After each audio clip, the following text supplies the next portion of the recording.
Telangana BC సమాజంలో అనిశ్చిత పరిస్థితులను సృష్టించేందుకు రాష్ట్ర ప్రభుత్వం కాంగ్రెస్ పార్టీ వారు అనుసరిస్తున్న ఈ అప్రజాస్వామిక వైఖరి బీసీలలో చీలికలు తెచ్చే విధంగా అంతర్గత కలహాలు జరిగేలా వ్యూహం పన్ని 40 లక్షలకు పైగా ఉన్న మున్నూరు కాపుల జనాభాను మరియు ఇతర బీసీ ఉపకులాల వారిని ఉద్దేశపూర్వకంగానే జనాభా సంఖ్యలో తక్కువ చేసి తప్పుడు లెక్కలు చూపి తద్వారా ముస్లింలకు ఇతర సామాజిక వర్గాలకు లాభం చేకూర్చి రాజకీయంగా ఆర్థికంగా సామాజికంగా బలంగా ఉన్న మున్నూరు కాపులను అస్థిరపరచాలనే ముందస్తు ప్రణాళికతోనే కాంగ్రెస్ పార్టీ ఈ విధంగా వ్యవహరించింది అనడంలో ఎటువంటి సందేహం లేదు.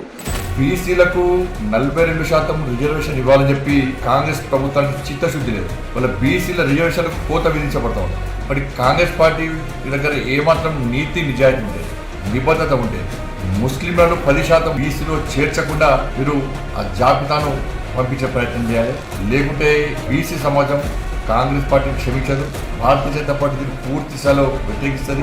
ఇటువంటి కాంగ్రెస్ పార్టీకి ప్రజలు రానున్న ఎమ్మెల్సీ ఎన్నికల్లో జీహెచ్ఎంసీ ఎన్నికల్లో బీసీలు బుద్ధి చెప్పడానికి సిద్ధంగా ఉన్నారు అనడంలో సందేహం లేదు. తెలంగాణలో బీసీల శక్తి ఏంటో, మున్నూరు కాపుల బలమేంటో ఈ ప్రభుత్వానికి అర్థమయ్యేలా చెప్తామని ప్రతి ఒక్క బీసీ వర్గం తరఫున తెలియజేస్తున్నాం. అదేవిధంగా మున్నూరు కాపులను నేరుగా ఎదుర్కోలేకనే ప్రభుత్వం ఇటువంటి దుశ్చర్యలకు పాల్పడుతుంది అనేది ప్రతి ఒక్కరూ అంతర్గత భావన.